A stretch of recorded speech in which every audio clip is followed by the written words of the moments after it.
আমরা যারা কবিতা ভালোবাসি, আমাদের কাছে জয় গোস্বামী শুধুমাত্র একজন কবি নন। তিনি আমাদের প্রাণের আবেগ, তিনি আমাদের মনের গোপন ভালোবাসা। আজ তাঁর শুভ জন্মদিন। তাঁরই লেখা একটি কবিতা স্পর্শ, সেই উপলক্ষেই পাঠ করছি। এতই অসার আমি চুম্বনও বুঝিনি, মনে মনে দিয়েছিলে, তাও তো সে না বোঝার নয়।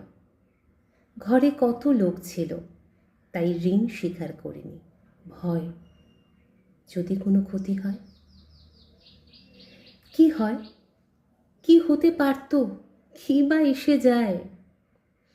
চোখে চোখ পড়া মাত্র ছোঁয়া লাগলো চোখের পাতায়। সেই তো যথেষ্ট স্বর্গ, সেই স্পর্শ ভাবি আজ।